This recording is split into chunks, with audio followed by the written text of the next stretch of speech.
Queridas internautas, bienvenidas y bienvenidas a una mesa de análisis más del Centro de Estudios de Seguridad. En este caso, estamos aquí hoy para hablar de geopolítica, en esta mesa de análisis que lleva por título Una mirada geopolítica hacia el 2024. Principales actores o principales retos y actores protagonistas, ¿no? En fin, os doy muchas gracias a vosotros, ponentes, compañeros que hoy estáis aquí para acompañarme, y si me lo permitís, simplemente de manera breve, me gustaría indicar que en esta concepción amplia que tenemos del término seguridad, en el CSEC nos preocupamos por cuestiones, en fin, que sí que tienen una afectación directa para el Estado de Derecho, como puede ser las últimas novedades en materia de inteligencia artificial y otras cuestiones, ¿no? Pero tampoco queremos dejar a un lado la geopolítica. En fin, como sabéis, todos estamos afectados por lo que ocurre en nuestro entorno, y por eso creemos que hoy es interesante de alguna forma abordar qué ha ocurrido durante el 2023, pero también qué es lo que va a ocurrir durante el 2024. ¿Cómo se encuentran las regiones que nos rodean? ¿Cómo se encuentra Europa? ¿Cómo se encuentra Asia? ¿África? Aquellos conflictos sobre los que escuchamos hablar durante un tiempo, ¿siguen vigentes? ¿No lo siguen? ¿Cómo nos afectarán? Así que para ello hoy contamos con tres personas que, además, me gustaría insistir, son jóvenes, porque en el CSEC, aunque de alguna forma siempre colaboramos pues, con profesores, con militares, con personas que tienen una larga trayectoria, también le queremos dar voz a aquellas personas jóvenes, pero con un perfil riguroso y que además saben mucho de lo que hablan. Y para ello hoy nos acompañan Soraya, Álvaro y Alejandro. Así que, en fin, muchísimas gracias por estar hoy aquí con nosotros. Alejandro viene de la Universidad del País Vasco. Cuando quieras, Alejandro, te escuchamos. Un placer. Vale, de acuerdo. En primer lugar, me gustaría aprovechar este momento inicial de mi intervención para agradecer al profesor Varela y al CSEC por la organización de esta jornada, y también me gustaría agradecer a los excelentísimos ponentes con los que me toca compartir la mesa, aunque sea en este formato de digital a distancia. En fin, por entrar directamente en materia, mi ponencia, en la que trataré de ser conciso, estará vertebrada en 4 elementos o en 4 bloques temáticos que considero de interés para abordar las dinámicas generales de la rivalidad estratégica entre China y los Estados Unidos. Vale, en fin, por entrar directamente en materia, en este sentido, el primero de los elementos que me gustaría abordar pasa por explicar brevemente que el orden internacional contemporáneo se encuentra en transformación, en términos de que la estructura consolidada a finales del siglo XX se encuentra en crisis, y en términos de que nuevos actores previamente considerados exógenos o incluso subalternos comienzan a dotarse de herramientas de representación a nivel internacional. Naturalmente, estas herramientas consisten en capacidades que trascienden la mera cortina de la representación y que se traducen en elementos de poder fácticos, desde el refuerzo de su poderío económico hasta el incremento de su poderío militar. La convergencia de la aparición de estos nuevos actores con vocación de, digamos, revertir, o mejor dicho, alterar la estructura actual, estoy pensando en países como China, la India, Arabia Saudí, Turquía, o incluso hasta cierto punto Rusia, coincide con la vocación de los actores tradicionales de mantener el statu quo.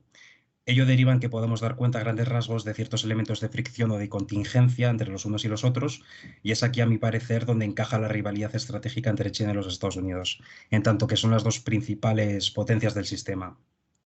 Entonces, nos planteamos cómo se resuelve esta inercia. Pues bien, o bien sosteniendo la tesis del ascenso pacífico, o bien anticipando un conflicto de magnitudes desconocidas hasta el momento. Ciertamente el siglo XXI ha podido advertir algunas de las consecuencias de la rivalidad aludida, en tanto que, si no de carácter militar, algunas de las interacciones entre las dos potencias han resultado en algún tipo de conflicto. Por ejemplo, podemos hacer alusión a la guerra comercial desatada por las medidas proteccionistas de la administración de Trump, pero también algunas de las fricciones derivadas, digamos, de las decisiones adoptadas por la administración Biden en materia comercial con respecto a la fabricación y a la exportación de los semiconductores. En cualquier caso, lo que parece claro es que la rivalidad entre estos dos gigantes se hace más patente en la región del Asia-Pacífico, o, como algunos sostenemos de acuerdo con criterios más maximalistas o minimalistas, en la región del Indo-Pacífico. En aras de trazar una breve genealogía, debemos tener presente que, si bien la fijación de la región del Asia-Pacífico como región de interés prioritario para la administración norteamericana comienza a discutirse a principios de siglo, lo cierto es que hasta que no se produce el rebalance o el pivot to Asia de la administración Obama a principios de los 2010, como bien explica el profesor García Cantalapiedra, no podemos llegar a comprender las dinámicas contemporáneas. Es por ello que las alianzas constituidas por los estadounidenses en la región el siglo pasado, en razón de constituir un sistema de seguridad colectiva que nace con el sistema de San Francisco en el año 1951, son relevantes, pero no son del todo esclarecedoras con respecto a la estructura regional actual. También debemos decir que el pivot partía de una aproximación teleológica completamente diferente a estrategias posteriormente definidas en ulteriores administraciones. Estas últimas, por ejemplo, la de Trump, incorporó el término del Indo-Pacífico y, a mi juicio, planteó una posición, digamos, mucho más asertiva con respecto al crecimiento chino. Y yo siempre suelo decir que la forma más sencilla de entender cómo se estructura la región pasa por dar cuenta de las formas de compenetración económica y militar, o, digamos, por dar cuenta de los foros, las asociaciones y las organizaciones multilaterales constituidas. Interesa, por tanto, mencionar algunas de estas que podría plantearse que comportan cierto elemento de fricción política que se traduce en la rivalidad sinoamericana. Por ejemplo, tenemos el Quad, que ha sido llamado por los rusos y por los chinos como la OTAN asiática, formada por los Estados Unidos, India, Japón y Australia, pero también el ANZUS o el recientemente creado AUKUS, entre otros. Del AUKUS me vais a permitir que sugiera que quizás constituye una muestra de la incapacidad de la política exterior europea. Muy a mi pesar, porque sabéis que tengo, digamos, cierta convicción europeísta. En tanto que el acuerdo por la dotación de submarinos de propulsión nuclear a Australia supuso una vulneración de un acuerdo previo mantenido con los franceses, pero también y sobre todo porque da cuenta de que los actores europeos realmente presentes en la región son el Reino Unido y Francia. Bueno, digamos que Francia más discretamente, pero en ningún caso lo es la Unión Europea, o por lo menos la Unión Europea en su conjunto, pese a que también haya querido mostrar un interés por la región del futuro, o quizás por la región del presente, con la presentación de una estrategia para el Indo-Pacífico en el año 2019. Como podéis ver, los foros que he mencionado dotan de mayor prioridad al elemento militar, o por lo menos, como sucede con el Quad, dan voz a la necesidad de contener el expansionismo chino en la región. En cualquier caso, pese a vertebrarse a partir de expectativas más o menos congruentes las unas con las otras, en términos de política exterior, quiero decir, lo cierto es que estos países muestran claras divergencias a la hora de aproximarse a China, bien sea por imperativos económicos, digamos, o mejor, más que imperativos económicos, por motivos de dependencia comercial, como sucede con el caso de Australia, pero no únicamente, o por órdenes de política exterior, como sucede con la ambigüedad estratégica de la India. Volviendo a centrar la cuestión, podemos sugerir que, pese a los cambios de administración entre Biden y Trump, y en el contexto marcado por la recuperación tras la pandemia de la COVID, la invasión rusa de Ucrania y ahora con la reciente guerra desatada entre Israel y los terroristas de Hamas, las dinámicas de la rivalidad entre China y los Estados Unidos han parecido mantenerse en términos generales constantes. Un elemento novedoso que considero que es de interés es que, mientras que los Estados Unidos han reforzado su posición estratégica con respecto a China entre sus aliados, que sirva de ejemplo el consenso adoptado en el nuevo concepto estratégico de la OTAN, China ha continuado perfilando su perfil, digamos, de mediador internacional. Ciertamente, como sabréis, el desarrollo de la nueva ruta de la seda le permitía alcanzar acuerdos económicos de desarrollo de infraestructuras que, digamos, que en muchos casos se traducía en un compromiso político implícito por el reconocimiento de China y por la marginación diplomática de Taiwán, o mejor dicho, por el reconocimiento de la China continental y la marginación diplomática de Taiwán, como venía sucediendo estas últimas décadas en el continente africano, que, si no recuerdo mal, el único país que mantiene ahora mismo relaciones diplomáticas o que mantiene una embajada de Taiwán en la región africana es Eswatini. Pero también China, que era criticada por los teóricos de las relaciones internacionales y por los Estados Unidos, en tanto que no asumía compromisos de gobernanza global, digamos, contraídos por su posición de gigante en el sistema, ha comenzado a intervenir más activamente en el multilateralismo, que su intervención en el multilateralismo no acabó en el 2001 con la incorporación a la Organización Mundial del Comercio, y sobre todo ha comenzado a intervenir más activamente en la resolución de conflictos. China había presentado hace unos años ya una propuesta de acuerdo entre Israel y Palestina, que pasó sin pena ni gloria porque fracasó, y recientemente ha conseguido impulsar la normalización de las relaciones diplomáticas entre Irán y Arabia Saudí, que considero que es de interés. Por otro lado, otro elemento que me gustaría discutir en mi intervención tiene que ver con el foro de la PEC, que es el Foro de Cooperación Económica del Asia-Pacífico, que mantuvo su última reunión este mes de noviembre en San Francisco. Es importante notar que esta organización multilateral, creada hace más de 30 años, en el año 1989, es uno de los foros más relevantes del mundo y más todavía si insistimos en la centralidad y la virtualidad de la región en la actualidad. Mm,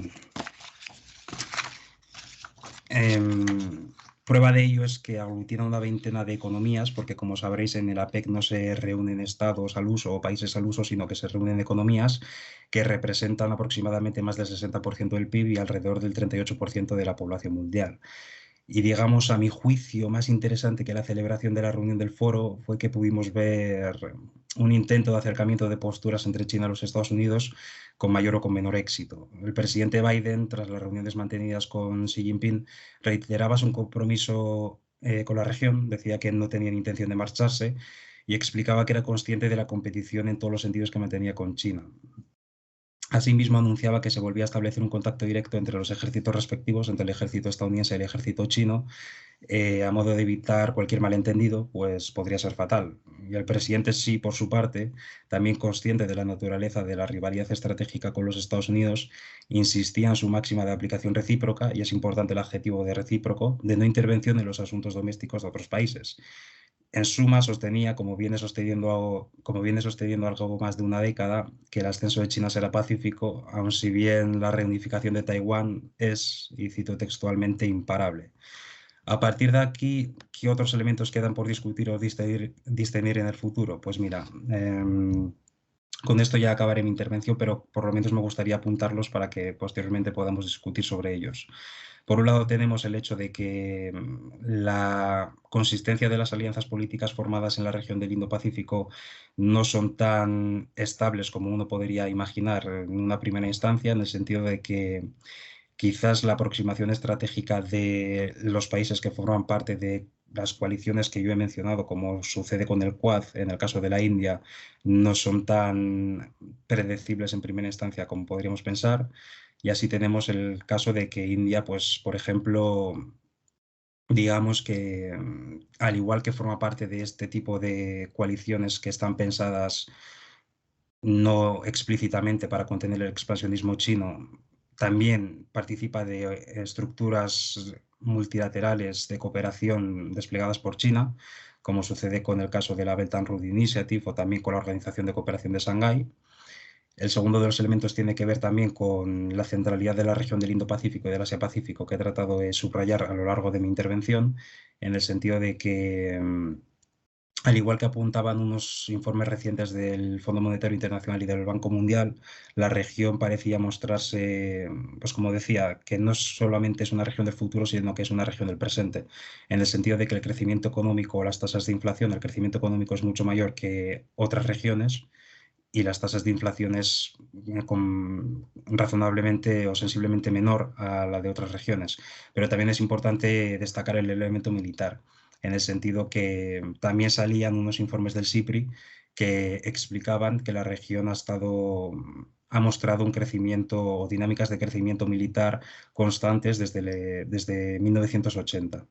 Y parece que esto se va a mantener así. En este sentido, importa mencionar que parece que ha estado ausente en la presentación el hecho de que Japón, a finales de 2022, anunciaba que iba a aumentar el gasto en defensa a un 2% del PIB, que es algo que, por ejemplo, es algo que suele pedirse en el seno de la OTAN.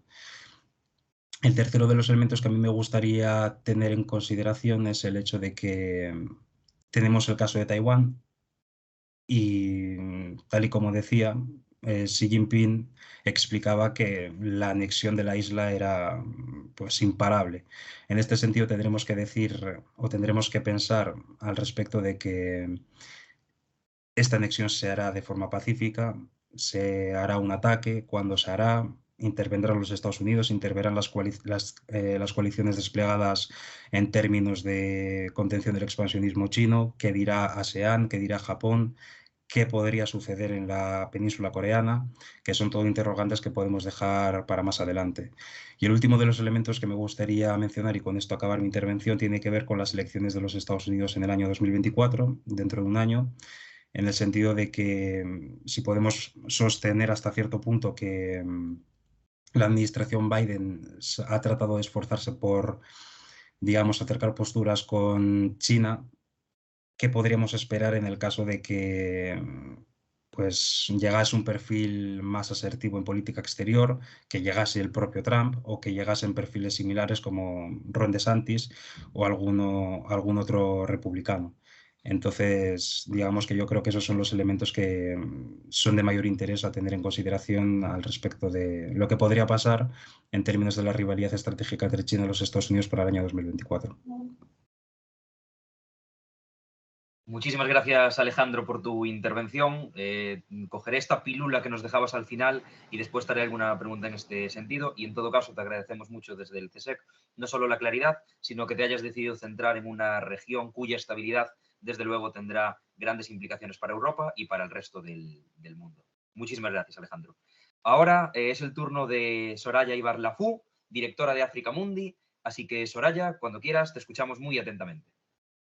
Buenos días. En primer lugar, gracias por la amable invitación para participar en este conversatorio tan agradecido y tan necesario en los tiempos que corren ahora mismo. En lo que pertoca a la región sobre la que soy investigadora y periodista en África, como en cualquier otra región del mundo, de cada 2024 evidentemente se esperan una serie de desafíos y también de oportunidades. Estos pueden incluir cuestiones relacionadas con el desarrollo económico, con la gobernanza, con la seguridad, con la salud pública o con el cambio climático, pero aún así, y con el objetivo de tener una visión lo más amplia posible hacia 2024 en el continente africano, sí que me gustaría destacar dos hitos importantes, uno de ellos como tendencia y el otro como evento destacable de 2024. En primer lugar, y atendiendo a las tendencias, ¿no?, que se pueden dar o que pueden seguir dándose en este año entrante, en lo que se centra en la seguridad y los gobiernos militares en el Sahel, concretamente y en África Central. Para dar un poco de contexto, África ha sufrido 10 golpes de Estado triunfantes en apenas 4 años, ya sea para derrocar a un presidente que reprime las libertades o que se quiere eternizar en el cargo, ya sea para reconducir las políticas de un país que está amenazado por el avance yihadista o por mera ambición, ¿no? Sudán en 2019 y más tarde otra vez en 2021, Chad mismo año en 2021, Mali 2 golpes, uno en 2020 y otro en 2021 también. En Burkina Faso vimos 2 golpes en 2022, además de las revoluciones que se han ido dando también en Guinea-Conakry y más recientemente este año, a finales de verano, en Gabón, ¿no? En los países del Sahel, principalmente, el denominador común ha sido hasta ahora la amenaza yihadista.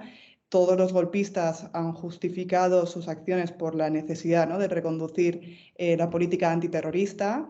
Esta reconducción ha llevado, y como hemos visto también a lo largo de este año, a buscar nuevos socios internacionales y a desmarcar, en este caso, a Francia como socio antiterrorista. Hemos visto la salida total de las tropas francesas y la llegada algo acelerada de la influencia rusa, primero a través del grupo Wagner concretamente. Y en los últimos meses, y tras la muerte del líder Prigozhin, se ha ido dando un acercamiento más diplomático a través del viceministro de Defensa de Rusia, ¿no?, de Yunus Bek. A Rusia, en este caso, no solo le interesa que la mayor parte posible de África tenga una orientación antioccidental y, en este caso, antifrancesa, ¿no?, que es la fuerza que abandona estos países africanos, sino también le interesa mantener una relación lo más amistosa posible, a poder ser desde una posición de influencia con gran parte del continente y, en este caso, con una gran parte de los países del Sahel. Hay un hecho relacionado con la seguridad y con la defensa al que debemos de seguir con atención en 2024, y es que a finales de septiembre de este año las juntas militares de Mali, de Burkina Faso y de Níger sellaron una alianza militar que instituye la Alianza de Estados del Sahel. Esta organización tiene como objetivo el establecimiento, ¿no?, de una arquitectura de defensa colectiva y de asistencia mutua, con la prioridad principal de luchar contra el terrorismo en los 3 países.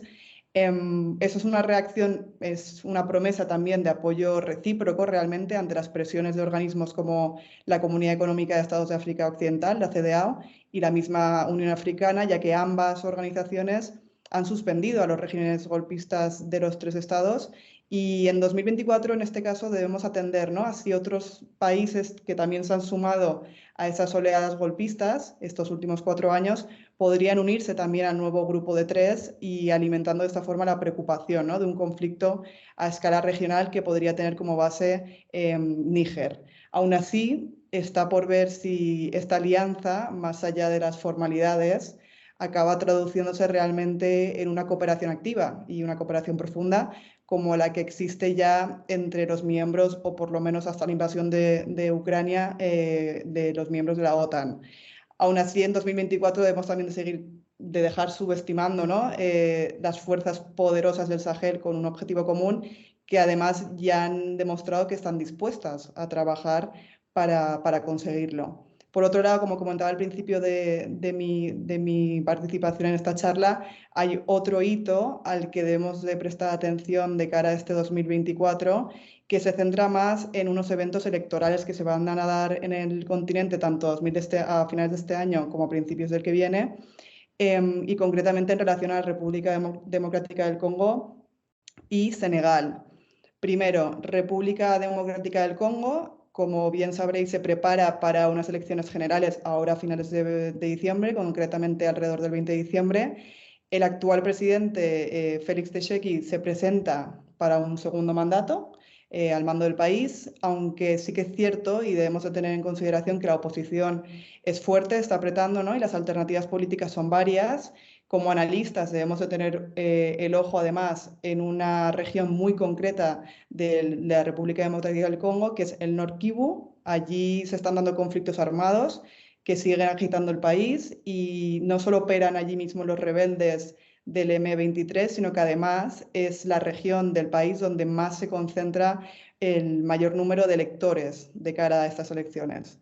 En este sentido, habrá que ver no solo cómo el país gestiona unas elecciones inaccesibles para una gran y una importante parte de la población, sino que según el candidato elegido, cómo éste pueda o no pueda desarrollar o pueda o no pueda solucionar las relaciones que mantienen con los rebeldes del norte y de qué forma pueda apaciguar el conflicto armado de cara a 2024, ¿no?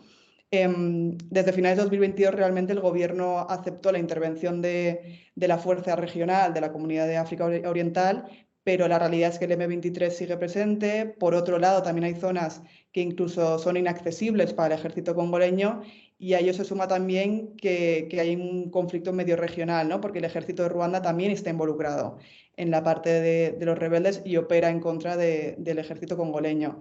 Por lo tanto, hay que poner el ojo en el Congo sobre lo que pueda pasar, sobre todo por las decisiones que pueda tomar este nuevo mandatario, si es que Félix Tshisekedi acaba dejando de gobernar el país. Y en segundo lugar, y ya de cara a 2024, ¿no?, a principios, debemos de atender a Senegal. Allí se celebran elecciones en febrero y tras meses de polémica, incertidumbre y una tensión política en Senegal, siendo este uno de los países más estables del continente africano en términos políticos, el actual presidente del país, Macky Sall, ya anunció que no buscaría un tercer mandato en los próximos comicios presidenciales, que además estaba considerado, ¿no?, ilegal por sus detractores, y con ello se ha abierto la veda, por así decirlo, ¿no?, a la incertidumbre sobre la posible candidatura del presidente que se alargará hasta el día de los comicios. Esa incertidumbre, además, ha quedado prácticamente agravada por el procesamiento en paralelo del líder opositor, de Ousmane Sonko, que fue condenado a mediados de este año a 2 años de prisión, aunque recientemente el Tribunal Supremo de Senegal ha anulado la sentencia, ¿no? Por lo tanto, en Senegal también debemos de mantener la vista puesta, ¿no?, por lo que pueda ocurrir, ya que, como reitero y como me gustaría insistir, es uno de los países más importantes del África Occidental, con grandes relaciones diplomáticas, en este caso con España también, y que lo que pueda ocurrir en Senegal pueda desencadenar en la tendencia, ¿no?, que comentaba al principio también, de inestabilidad democrática en el resto de la región. Muchísimas gracias, Soraya, por centrarte en una región en la que a veces no le prestamos la suficiente atención, ¿no? Muchísimas gracias por tu intervención y ahora es el turno de Álvaro de Argüelles Lugo, analista de política internacional, que hoy, por lo que me ha dicho, tiene la voz un poco tomada, así que Álvaro, esperamos que no haya ningún inconveniente y si no, un vaso de agua y sin ningún tipo de problemática. Adelante y muchas gracias por estar ahí con nosotros, Álvaro. De acuerdo, muchísimas gracias. Disculpad un segundo porque voy a proyectar unas diapositivas. Cuando podáis, por favor, confirmadme si las veis. Perfectamente, Álvaro. De acuerdo, fenomenal. De acuerdo. Bueno, pues la temática de mi exposición va a ser sobre la actual invasión rusa de Ucrania, un breve balance de lo que ha ocurrido en 2023 y sobre todo con la vista puesta al próximo año, ¿no? A tratar de predecir, pronosticar qué va a ocurrir en el próximo año. Y bueno, en realidad me parecía oportuno ser la última intervención de esta mesa porque la pregunta que hay abierta es realmente ya no solo qué va a ocurrir en Ucrania, sino cuánto protagonismo va a tener Ucrania en el propio 2024, ¿no? Ya lo hemos visto que a finales de este 2023 Ucrania ha ido poco a poco perdiendo el foco mediático hasta ocupar un rol secundario en los medios, incluso en la reflexión académica. Entonces, quizás es la primera incógnita, ¿no? Realmente hasta qué punto Ucrania va a ser un tema central en el análisis de la política internacional del próximo año. Quería comenzar con esta primera diapositiva, que es un mapa del actual equilibrio de fuerzas sobre el terreno. Los mapas que utilizo en estas diapositivas en general los he tomado del Instituto para el Estudio de la Guerra, del ISW. Y bueno, lo que muestra el mapa es una situación estática. Si pusiera este mapa a finales de 2022 o a principios de 2023, veríamos que prácticamente nada ha cambiado. Y esto ya de por sí pues es muy relevante. En definitiva, lo que vemos es que no ha habido grandes cambios territoriales desde 2022, cuando Ucrania sí protagonizó estas grandes ofensivas de Gerson y Kharkov. Y ahora lo que vemos es un conflicto enquistado que parece que va a avanzar hacia uno de larga duración, aunque ahí evidentemente también entran en consideración cuestiones políticas, como por ejemplo que se le forzara a Ucrania a aceptar un acuerdo de paz o un alto al fuego con Rusia, y donde, bueno, si todo sigue su desarrollo normal, vamos a un conflicto donde lo que importa es el elemento posicional, ¿no? Es decir, qué ejército está mejor capacitado para un conflicto de larga duración. Ahora voy dentro de ese mapa general de toda Ucrania a una región en específico que es la de Zaporilla, ¿no? Es donde se desarrolló la contraofensiva ucraniana de finales de verano y otoño, que como seguro ya sabéis, pues no fue exitosa. El balance de la contraofensiva es que las tropas ucranianas apenas avanzaron menos de 20 kilómetros, este es el diente que podéis ver en el mapa, y que en torno a las 12 unidades del ejército ucraniano que habían sido involucradas pues se encuentran prácticamente desgastadas. El objetivo de la ofensiva, como seguro que también sabéis, era llegar al Mar de Azov, de alguna forma partir en dos las zonas de influencia rusa en Ucrania, devolviendo al país a la situación que había experimentado en 2014, una zona de ocupación en el Donbass y otra zona de ocupación en Crimea, y sin embargo eso no se materializó. Ucrania no consiguió llegar ni a Berdiansk ni a Melitopol, ni tampoco consiguió el objetivo minimalista que era llegar a la localidad de Tokmak, porque de alguna forma todo esto además se fue sobre la marcha, de alguna forma renegociando los objetivos. Se trató de presentar que si se tomaba esta localidad, bueno, Ucrania no hubiera cortado como tal el acceso al mar, pero hubiera tenido una posición de artillería suficiente como para la vía fáctica producir este corte, y además, bueno, porque Tokmak es un nodo importante de transporte, de tránsito entre estas dos zonas. Como ya digo, en todo caso, esto no se materializó. Sobre los motivos que explican el fracaso de esta ofensiva, pues bueno, hay varias cosas a tener en consideración. Uno de ellos, que quizá ya haya quedado olvidado, pero que realmente fue el protagonista de 2022, fue la batalla de la localidad de Bakhmut, ¿no? Esa batalla en la que Rusia intentó por todos los medios conquistar y finalmente así lo hizo, y en la que Ucrania decidió que iba a mantener una defensa a todo coste, sufriendo el propio ejército de Kiev numerosas bajas, pero porque consideraba que el desgaste que estaban sufriendo los rusos en proporción era mayor. Parece que efectivamente así fue, ¿no? Los rusos sufrieron tal desgaste que, a pesar de haber tomado Bakhmut, no pudieron proseguir su avance, pero en todo caso los ucranianos acabaron también tan desgastados hasta el punto de que no han logrado, como ya digo, grandes avances este 2023. El otro elemento a tener en consideración es el factor sorpresa, o mejor dicho, la falta de factor sorpresa. Todo el mundo sabía, análisis de cualquier tipo, ¿no? Es decir, desde el más alto nivel a cualquier análisis periodístico básico, entendía que la contraofensiva ucraniana se iba a desarrollar en este espacio, en esta región, en la de Zaporilla. Esto lo sabía todo el mundo y lo primero que lo sabían eran los propios rusos, ¿no? Hasta el punto de que se construyó lo que informalmente se llamó la línea Surovikin, haciendo alusión al general ruso, a Sergei Surovikin, que de alguna forma planificó la construcción de este sistema defensivo compuesto por trincheras, dientes de dragón, sobre todo minas. Y bueno, como ya digo, esta falta de factor sorpresa, esta certeza de que la ofensiva ucraniana se iba a desarrollar en este espacio, pues permitió a los rusos preparar una defensa formidable que los ucranianos no han conseguido romper. Un cambio de estrategia, y eso se relaciona con la segunda imagen que veis en esta diapositiva. En un primer momento los ucranianos intentaron, quizá siguiendo el modelo que cabría esperar de un ejército occidental, un ataque frontal contra esta línea defensiva con la esperanza de poder encontrar un vacío, un hueco y poder penetrar en un factor relativamente corto de tiempo. ¿Qué ocurre? Que esta forma de hacer la guerra pues tiene que ver más con un ejército occidental convencional, ¿no? En el que no solo tiene unidades o vehículos de transporte terrestre como los que se le proporcionaron a Ucrania, sino que además tiene, entre otras, un apoyo aéreo, ¿no?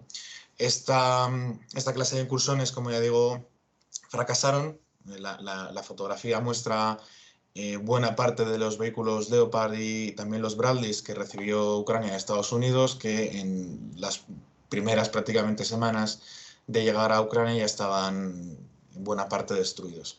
Entonces hubo un cambio de estrategia que se improvisó en medio de la ofensiva, parecida a lo que Ucrania ya había llevado a cabo en Jersón en 2022, ¿no? Una guerra de desgaste, un bombardeo continuo de las posiciones defensivas de Rusia, esperando que de alguna forma esto forzara una retirada, cosa que finalmente no se materializó.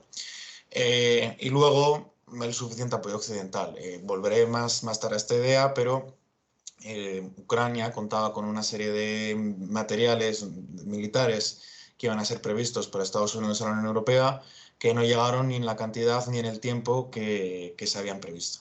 Luego, en general, aunque no lo menciono como punto específico en esta imagen, pues bueno, creo que la idea también en general que subyace de este fracaso, de esta ofensiva, es que se había subestimado las capacidades del propio ejército ruso, ¿no? Después de 2 años de fracaso y de improvisación, sobre todo al inicio de la invasión, pues de alguna forma esto llevó a tener una visión del ejército ruso como sobrevalorado, como corrupto, inepto. Evidentemente han existido todos estos problemas de moral, logísticos en el ejército de Moscú, pero bueno, no se puede tampoco subestimar a la que hasta hace nada era considerada como la segunda mejor fuerza armada del planeta. ¿Qué ocurre a continuación, ¿no? Y ya estamos llegando realmente a la actualidad. Fijaos que algunos de esos mapas tienen fecha de finales de noviembre, ¿no? Es decir, de esta semana. Pues bueno, vemos que esa contraofensiva ucraniana ha fracasado y cada vez tiene menos fuelle, y que Rusia intenta retomar la iniciativa estratégica, intenta retomar la iniciativa con ofensivas en el Oblast de Lugansk y penetrando en el Oblast de Kharkov, y sobre todo en Avdiivka, cerca de Donetsk, cerca además de la propia ciudad de Donetsk, ¿no? Que era un saliente defensivo que los ucranianos habían controlado desde 2014.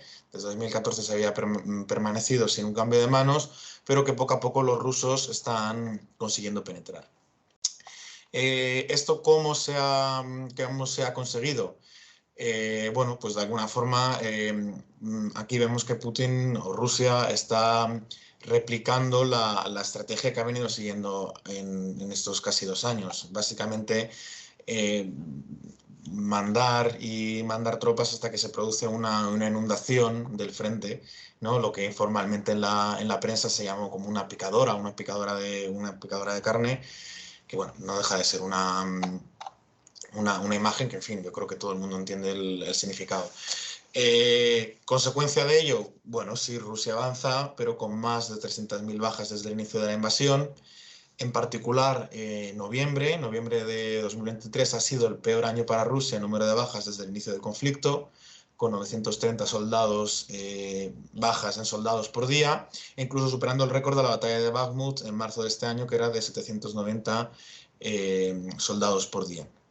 Y entonces ello fuerza a Putin a buscar un incremento de los efectivos del ejército, que esta misma semana ha firmado un decreto en el que se incrementa el número de efectivos de las Fuerzas Armadas en cerca de 170.000 unidades, personas, y situándolo cerca de los 2,2 millones de personas. En todo caso, y también entrar en esto después, lo que ha hecho es firmar un incremento del número en abstracto de personas que tiene el ejército, que da por ver de dónde se suple esa necesidad de personas, ¿no? Bueno, lo que vemos, en definitiva, es que Rusia tiene un esfuerzo muy claro por, aprovechándose también del clima político del que también hablaré a continuación, de posicionarse como el protagonista de cara al 2024, ¿no? Es decir, de iniciar el 2024 como el actor que está en una situación ofensiva en vez de defensiva. Y luego también, no directamente relacionado con esto, vemos que este invierno Rusia ha retomado el ataque con drones de fabricación iraní contra la infraestructura energética ucraniana, ¿no? Esos ataques punitivos, contra objetivos que no son militares, son infraestructura civil, y también incluso con infraestructura que ya no solo tiene ningún valor estratégico, es decir, también bloques residenciales, por ejemplo. A mediados de noviembre, 400 localidades ucranianas ya habían sido atacadas, y bueno, de alguna forma esto se espera que vaya en aumento, ya sabéis, fruto de ese acuerdo de cooperación militar entre Moscú y Teherán, en el que el Kremlin espera llegar a una producción de 6.000 drones para el verano de 2025. ¿Y ahora qué? ¿No? De alguna forma, lo que he explicado hasta ahora, la ofensiva ucraniana ha fracasado, Rusia intenta retomar el protagonismo, y qué hace o qué plantea Ucrania para salir de esta encrucijada, ¿no? He tomado esta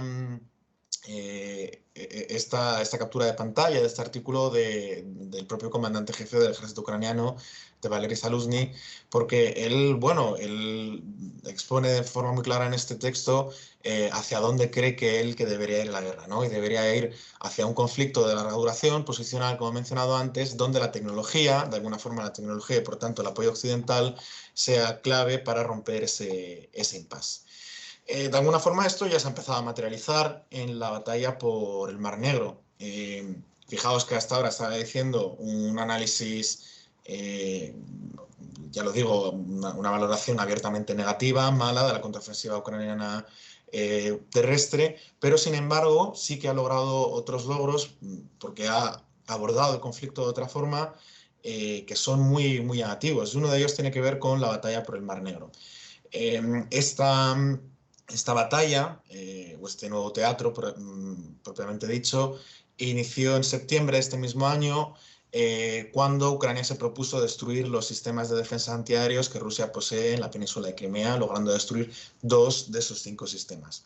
Esto se llevó a cabo, pues como veis, gracias a la nueva tecnología que Ucrania posee. Los misiles de fabricación británica Neptune permitieron destruir estos sistemas, con una combinación también de drones que Ucrania de alguna forma también intenta producir, imitando el éxito de los drones ruso-iraníes. Luego también incursiones de las fuerzas especiales. Una vez destruido esos sistemas de defensa antiaéreos, lo que ha hecho Ucrania es ya sí pasar a bombardear objetivos con valor per se, ¿no? Como por ejemplo el astillero de Sebastopol o el propio cuartel de la flota rusa en el Mar Negro. De nuevo esto gracias a una nueva tecnología que se le está proveyendo a Ucrania, misiles británicos como los Storm Shadow y también los Scalp franceses.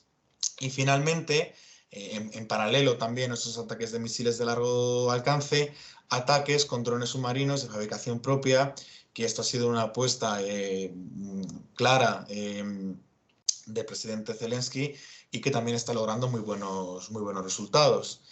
La consecuencia de esta ofensiva, que como ya veis realmente se basa en el uso de nuevas tecnologías y no tanto en lo que habíamos visto hasta ahora de un despliegue de un gran número de tropas buscando un avance terrestre, el resultado ha sido exitoso. La flota del Mar Negro, la flota rusa del Mar Negro, ha abandonado Sebastopol y se ha trasladado a Novorossiysk, dentro del territorio de la Federación. Pero es que, a pesar de que la flota rusa se ha trasladado, como digo, dentro de la Federación, incluso se baraja que se vaya a una posición todavía más oriental en la región de Abjasia, una región ocupada por Rusia dentro de Georgia. Es decir, esto es llamativo porque Rusia, de alguna forma, lo que estaría señalando es que ya ni siquiera considera el propio territorio de su federación como a salvo de esta ofensiva por los ucranianos, ¿no? Y esto es llamativo porque, ya digo, Moscú está abandonando Sebastopol como base de la flota del Mar Negro, una ubicación que había mantenido desde, la fecha, perdonad, los números bailan, desde 1793, ¿no? Es decir, desde la época de Caterina la Grande. Gracias a que esa flota abandona el Mar Negro, bueno, pues las ciudades ucranianas costeras dejan de estar menos castigadas porque esos barcos también participaban en los bombardeos, pero sobre todo se rompe el bloqueo marítimo que Rusia había impuesto a Ucrania y se retoma el tráfico marítimo y la importación de trigo ucraniano a través de la localidad de Odessa. Esto ha sido posible también gracias a un acuerdo con Rumanía y Bulgaria, dos países del entorno OTAN, que han permitido una nueva línea de tráfico marítimo que de alguna forma va muy pegada a sus costas y que por lo tanto pues, los rusos no se atreven a atacar. Esto también ya digo que es algo que se está desarrollando en las últimas semanas, pero la tendencia que vemos es muy positiva. Las empresas aseguradoras se atreven a volver a financiar los cargueros, los containers que salen del puerto de Odessa. Incluso se especula también que vaya a mayores con una presencia militar británica que de alguna forma establezca una zona de interdicción protegiendo ese tráfico de alimentos. Todo esto tiene como contexto, no he mencionado expresamente, el fin de los acuerdos del Mar Negro, que ya sabéis que ocurrió también a mediados de este año.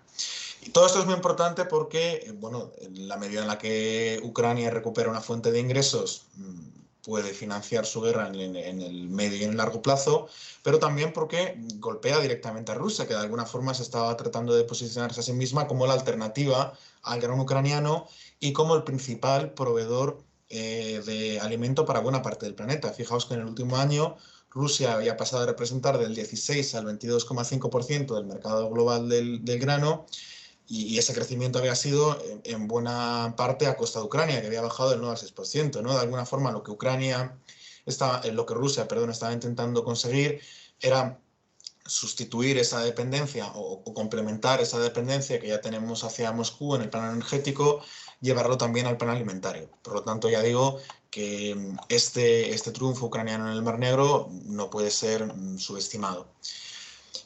Otro logro ucraniano, que aquí quizá hay que ser más cautos porque no tenemos muy claro exactamente hacia dónde va a llevar, es que Ucrania ha conseguido cruzar a la orilla izquierda del río Dnieper. Esto es algo que ya había intentado durante la ofensiva de verano. En paralelo a la ofensiva de verano ya vimos un incremento de la actividad en el río, pero que todo esto fue detenido abruptamente tras la voladura de la presa de Nova Kakhovka. La destrucción de la presa sigue teniendo consecuencias en el campo de batalla. Sobre todo, pues, lo que ha hecho es que todas las minas se hayan esparcido por el territorio a consecuencia del desplazamiento de una masa de agua del río. Pero bueno, poco a poco la situación se estabiliza y los ucranianos retoman los cruces a través de barcas hinchables y de fuerzas especiales, y han conseguido en el mes pasado de noviembre establecer, como mencionaba antes, una cabeza de puente en la otra orilla del río, y eliminando además a 1000 soldados rusos. Esta maniobra, que de nuevo ha sido posible gracias al apoyo occidental que Occidente ha estado dando a Ucrania, es decir, desde luego lo que vemos es que nada cae en saco roto, todo tiene un rédito muy claro, y como ya digo, esta operación ha sido en buena parte posible gracias al entrenamiento que Reino Unido había dado a lo largo de los últimos meses a comandos, a fuerzas especiales ucranianas. No está muy claro hacia dónde va a ir esta cabeza de puente, si de alguna forma es la antesala a una nueva ofensiva, si abre la puerta a un nuevo teatro en la guerra, pero en todo caso ya es de por sí un logro en la medida en la que, bueno, en la medida en la que existe esa incertidumbre, pues va a obligar a Rusia a reposicionar fuerzas para, ya digo, cubrir esa hipotética nueva ofensiva ucraniana. A partir de ahí, pues bueno, lo que propone, y vuelvo a ese artículo de Zaluzny, es que Ucrania necesita más y nuevo material defensivo para romper la situación de impasse que vive el país ahora mismo, la guerra ahora mismo. Material defensivo, por ejemplo, podrían ser más Patriots, más sistemas de defensa antiaérea, por ejemplo, en la ciudad de Odessa, y que de alguna forma consagrara esa ruta de tránsito marítimo, y también material ofensivo como los aviones F-16 o los ATACMS, ¿no? Misiles de largo alcance que Estados Unidos ya ha dado a Ucrania, pero todavía juegan un rol muy marginal. Y además de ello, además de esta nueva tecnología, que quizás es lo que más llama la atención en los medios de comunicación, ¿no? Porque suena como muy grandioso, pero sobre todo lo que hace falta es un flujo continuo de artillería de munición. Y aquí es donde realmente empiezan los problemas, porque la Unión Europea se propuso una producción del 1.000.000 de rondas de munición para Ucrania para marzo de 2024 y actualmente no ha cumplido ese objetivo, se sitúa al 30%, estamos ya en diciembre. Y Estados Unidos, que como también sabréis, pues se encuentra en una situación de parálisis política en el Congreso entre republicanos y demócratas. Por el contrario, Rusia sí aumenta su producción, de hecho produce actualmente más de hasta 7 veces más de munición que Occidente. Esto, bueno, hay que ponerlo en contexto, ¿no? Es decir, Rusia está produciendo mucho más, pero porque se toma la guerra mucho más en serio, no porque no porque su industria armamentística sea mejor, ¿no? De hecho, la cifra de este año es que 1/3 del gasto público ruso se ha destinado a fines militares y ha habido en general un incremento de 100 miles de millones de euros en 2023. Luego, además, Moscú, que estrecha sus lazos tanto con Irán como con Corea del Norte, para que le provean de, por ejemplo, como esa tecnología que mencionaba antes, los drones iraníes, y que a su vez también va a tener consecuencias en 2024, ¿no? Brevísimo inciso, pero fijaos cómo ha mutado la posición de Rusia respecto a Israel y Hamás en consecuencia de este estrechamiento de las relaciones con Teherán.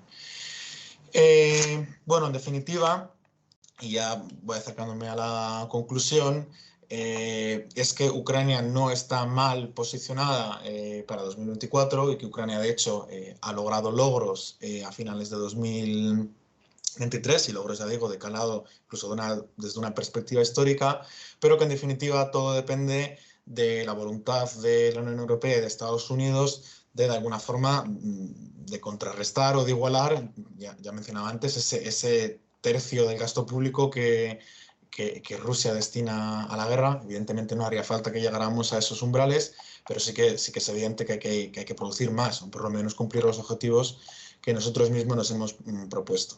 ¿Qué ocurre? Que la población cada vez se va desmovilizando más. En el caso de Estados Unidos es muy claro, 41% de los estadounidenses cree que el país está ayudando a Ucrania demasiado, frente al 33% que cree que el apoyo es correcto. El sentimiento es especialmente fuerte entre votantes republicanos, y esto es un problema porque 2024 es año electoral en Estados Unidos, ¿no? Ya mencionaba antes mi compañero Alejandro la posibilidad de que Donald Trump vuelva al frente de la Casa Blanca, y él ya ha reiterado en numerosas ocasiones que su voluntad sería en cuestión de horas llegar a un acuerdo político con Putin y poner fin al conflicto, un acuerdo que, bueno, pues sería favorable para los intereses de Moscú. Sin embargo, en la Unión Europea, bueno, los datos son un poco más antiguos porque son del último Eurobarómetro, pero vemos que la posición, el apoyo a Ucrania sigue siendo mayoritario. El 64% de los europeos está a favor de dar más apoyo militar, de mantener el apoyo militar a los ucranianos, y es el mismo porcentaje que apoya conceder a Ucrania el estatus de candidato para integrarse a la Unión Europea. Entonces, quizá habría que hablar no tanto de un desgaste en abstracto, sino de una politización de la cuestión ucraniana que se está viviendo en Estados Unidos, ¿no? En la que la sociedad se polariza, y en vez de verse como una cuestión de Estado, pues pasa a verse como una cuestión partidista. De todas formas, de estos datos, que seguro que ya los habréis oído en otras ocasiones. Este dato a mí me parece quizá no tan conocido, pero igual o más de relevante. El apoyo público en Rusia a la guerra se ha desinflado, siempre con pinzas, porque es difícil saber la opinión pública en Rusia, se ha desinflado al 12%. Es decir, que si Occidente está cansada de la guerra, los rusos más, ¿no? Por tanto, quiere decir que, bueno, todos entendemos que estamos haciendo grandes esfuerzos y unos últimos esfuerzos para la guerra, ¿no? Es decir, 2024 se plantea como una carrera de fondo, pero al mismo tiempo como un año clave. Y también tener en cuenta que 2024 es año también electoral en Rusia. Las elecciones en Rusia, y esto ya ha quedado dicho y demostrado en numerosas ocasiones, no son transparentes y competitivas, es decir, nadie cuestiona que las vaya a ganar Putin, pero de alguna forma tiene que hacer gestos para mantener contenta a la población y, en definitiva, a los votantes, ¿no? Y enlazo con lo que estaba mencionando antes, ¿no? Rusia necesita aumentar tropas, pero al mismo tiempo que eso no sea a costa de aumentar todavía más el malestar ciudadano, ¿no? Fijaos esta figura. Y ya con esto, ya termino, no sé si he respetado el tiempo, espero que sí. Otras incógnitas de 2024 que van más allá de lo estrictamente político, la cuestión de Israel y Palestina, ¿no? Hasta qué punto esto va a hacer que la atención, ya no solo mediática, sino de los propios policymakers, se traslade de nuevo a Oriente Próximo, a pesar de los esfuerzos de Estados Unidos por desentenderse de esta región. La cuestión energética, ¿no? Y aquí tiene que ver mucho con China. ¿Hasta qué punto va a utilizar China su posición como principal sustituta y compradora de los recursos energéticos de Rusia, ¿no? Si de alguna forma va a utilizar, como sí ha hecho India, este leverage que tiene para comprar a Rusia con un precio de descuento, o a mantener un precio artificialmente alto, que en definitiva es una forma encubierta de financiar la guerra. También lo propio, pero con la Unión Europea, ¿no? Cómo la Unión Europea va a ser capaz de seguir consolidando alternativas a los recursos energéticos rusos. Este gráfico muestra que sí hemos sido capaces de hacerlo con lo que respecta al petróleo, que apenas representa un 2,7% de la importación energética de la Unión, pero no así con el gas, ¿no? Entonces se da la paradoja de que seguimos indirectamente los europeos financiando la guerra. Fijaos, el 13,8% del gas natural lo seguimos importando de Rusia, y el 12,4% del gas natural licuado también lo seguimos importando de la Federación. Y una última cuestión, que también, construyendo sobre lo que había comentado Soraya, tiene que ver con el futuro del grupo Wagner tras la muerte de Yevgeny Prigozhin, ¿no? Bueno, el asesinato de Yevgeny Prigozhin, si de alguna forma la compañía se va a disolver, se va a trasladar el foco de sus actividades a África, o si va a volver a jugar el rol protagonista que recordemos claramente jugó en 2023. Yo creo que con esto lo dejo, y si queréis hacerme cualquier pregunta, ahora yo encantado. Gracias. Muchísimas gracias, Álvaro, por tu claridad. Si te parece, podemos dejar de presentar las diapositivas. Y lo que sí que aprovecho es para coger el guante que has dejado ahora de alguna forma, ¿no? Porque hacías referencia tú precisamente a lo que va a ocurrir o lo que puede ocurrir con las elecciones presidenciales de Estados Unidos. Entonces, en este sentido, en la ponencia de Alejandro, de alguna forma, has empleado un término en reiteradas ocasiones que es alianzas, ¿no? Así que en este sentido, Alejandro, si me permites, me gustaría hacerte dos preguntas para que respondas de forma breve dentro de lo posible. Y es, por un lado, tal y como decía Álvaro, ahí pronto tenemos las elecciones presidenciales en Estados Unidos. En fin, también de alguna forma lo adelantabas tú al final de tu intervención, ¿no? ¿Qué puede cambiar si efectivamente cambia la presidencia estadounidense? Eso por un lado. Y después, de manera muy breve e interconectada, como te digo, has incidido en numerosas ocasiones en el término alianzas. ¿Realmente son sólidas o hay una consistencia interna en estas alianzas en la región del Asia-Pacífico o no? Así que, Alejandro, cuando quieras, te escuchamos muy, muy atentamente. Vale, quizás es más sencillo comenzar por la segunda de las preguntas en relación a las alianzas, porque además va a tomar menos tiempo. Digamos que las alianzas que son clave, por lo menos que están pensadas, o por lo menos que a los estadounidenses les interesa mantener en términos de contener el ascenso de China a la región, pasan por el AUKUS, que es la estructura multilateral esta a la que he hecho referencia previamente, pasan por Japón y pasan por Corea del Sur. Digamos que esas tres alianzas son las alianzas clave que se mantienen en estos términos. También es cierto que hay otras alianzas que se han venido a llamar menores o secundarias, que también, digamos, están en la línea de los intereses estratégicos de los Estados Unidos en la región. Es el caso de Filipinas, es el caso de India y es también el caso improbable de Vietnam. Y digo improbable porque, como sabréis, Kissinger falleció hace unos días y seguramente no se le ocurrió el hecho de que los Estados Unidos iba a acabar transitando la senda del refuerzo de las relaciones diplomáticas y también militares con Vietnam, pero justamente porque tienen un enemigo en común, que en este caso es China. Y únicamente ya por terminar en este sentido, me gustaría mencionar que en relación a Vietnam, los Estados Unidos han conseguido firmar un acuerdo de asociación estratégica integral que entra dentro de lo que es esta lógica de la política de contención.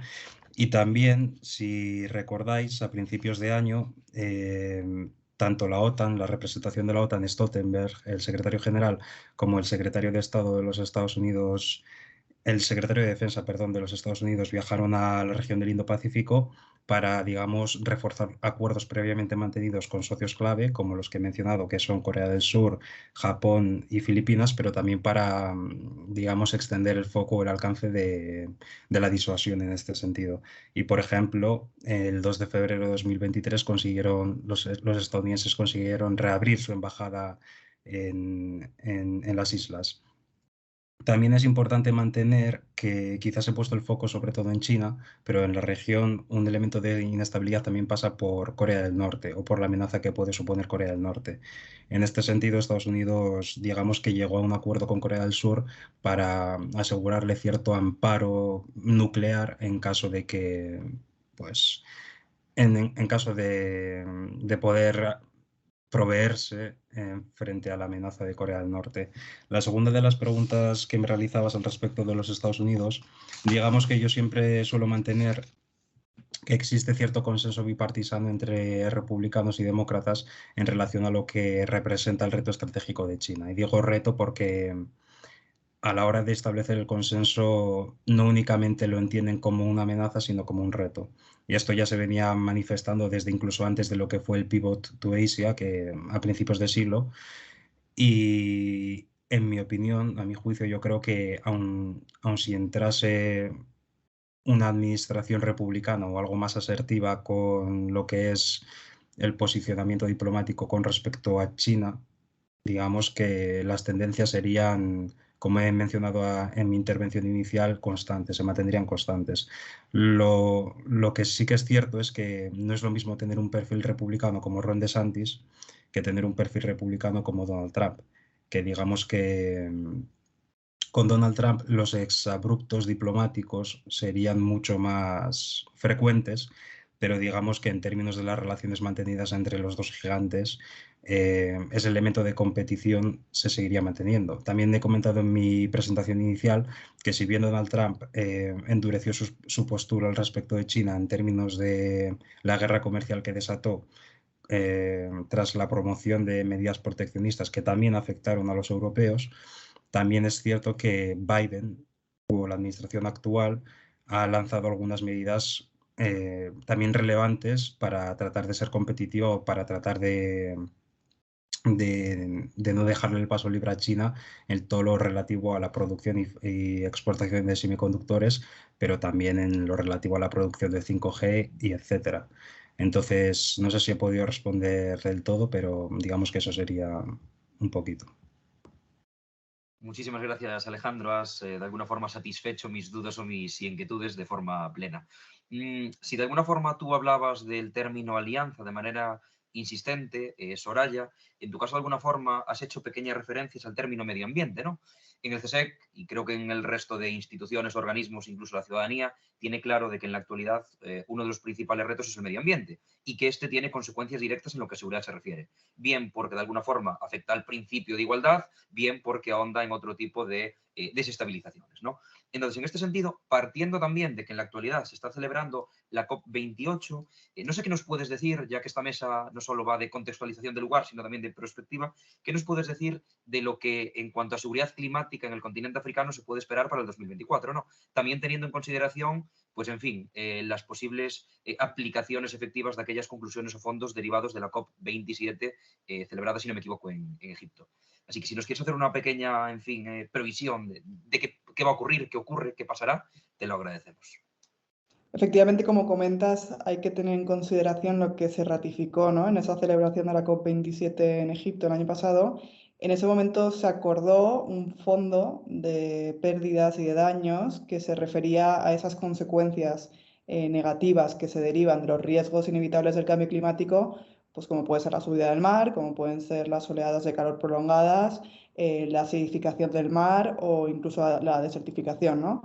Como a medida de que se desarrolle la crisis climática, estos fenómenos serán cada vez más frecuentes y sus consecuencias serán posiblemente más graves, la Convención acordó en este momento, hace un año, la adecuación de esas ayudas monetarias a las necesidades estimadas para aquellos países en desarrollo, ¿no?, aquellos países que están mayormente olvidados y desamparados por la crisis climática. En ese sentido, muchos de los países del continente africano están bajo este paraguas, ¿no? Por ejemplo, además, el continente africano es el que menos contribuye al cambio climático y, sin embargo, es el más vulnerable a sus efectos. Y los países africanos que contribuyen tan poco tendrán que gastar hasta 5 veces más en adaptarse a la crisis climática que a la atención sanitaria, ¿no?, por ejemplo. Además, si vemos el impacto, ¿no?, que tiene Occidente o los países del G20 en términos climáticos, las emisiones superan el 70% en comparación, ¿no?, con el continente africano, a pesar de que sea una de las principales víctimas. Con todo ello, los países africanos en este último año y ahora que llega la COP28 se pondrá de manifiesto, no han recibido las compensaciones ni las ayudas estimadas en aquel momento por Naciones Unidas. Por lo tanto, van a poner otra vez sobre la mesa esa asistencia internacional sobre los países africanos, teniendo en cuenta además que la ausencia de esta ayuda ha coincidido con uno de los peores años de desastres climáticos en el continente. Véase las inundaciones en Libia, ¿no?, que dejaron más de 11.000 muertos, la fuerza del ciclón Freddy, que también arrasó varios países del este de África, la sequía que es, vamos, inevitable en el Cuerno de África, por ejemplo, o incluso las fuertes lluvias que se están dando hace menos de un mes en el norte de Kenia. En fin, este año otra vez entiendo que los países africanos van a poner de manifiesto esa necesidad de asistencia climática, que esperemos que de aquí a finales de año y con la llegada de la COP29, pues por lo menos puedan subsanarse. Muchísimas gracias, Soraya. Permaneceremos en todo caso atentos y esperanzados. Terminamos con Álvaro. Álvaro, de alguna forma, tú nos has hecho una composición de lugar casi perfecta sobre Ucrania, sobre el conflicto, un conflicto que, por cierto, tal y como tú decías, parece que ahora está de alguna forma olvidado, pero sí que creo que hay una parte sobre la que no hemos aludido y me gustaría hacer referencia, porque en el momento en el que comenzamos a escuchar o empezamos a hablar de la invasión rusa de Ucrania, empezamos a hablar de sanciones. La Unión Europea de alguna forma se posicionó en lo que a sanciones se refiere. Sanciones que, en fin, como tú decías, no sé si han sido del todo efectivas porque, como tú indicabas, estamos financiando la guerra por otro lado, ¿no? Sin embargo, en ese sentido, ¿han tenido algún efecto? ¿Se prevén algún tipo de nuevas sanciones? ¿Qué podemos esperar en cuanto a este conflicto bélico? Bueno, muchísimas gracias por la pregunta, Anso. La verdad que el tema de las sanciones es tan complejo que daría casi para otra intervención. Quizá, claro, el problema de las sanciones es que nunca tuvimos del todo claro, en buena parte porque fueron improvisadas, realmente cuál era el objetivo de las mismas, ¿no? Si realmente se esperaba obtener de ellas un rédito inmediato o era una estrategia de presión más a largo plazo. En todo caso, lo que está claro es que ese colapso generalizado de la economía rusa que al menos parte de la población esperaba, está claro que no se ha materializado. A partir de ahí, pues bueno, ya digo que es un análisis complejo porque entran en juego muchos indicadores. Por ejemplo, el Producto Interior Bruto ruso ha crecido y se espera que crezca el año que viene. Pero bien es cierto que todavía no recupera los niveles anteriores a la guerra. Otro indicador que hay que tener en cuenta es el de la inflación, y en ese es claramente negativo para Rusia. No hay ambivalencia, la inflación está disparada y afecta pues al día a día, ¿no? Al consumidor ruso, y eso también conecta con lo que mencionaba antes, con la situación de malestar político.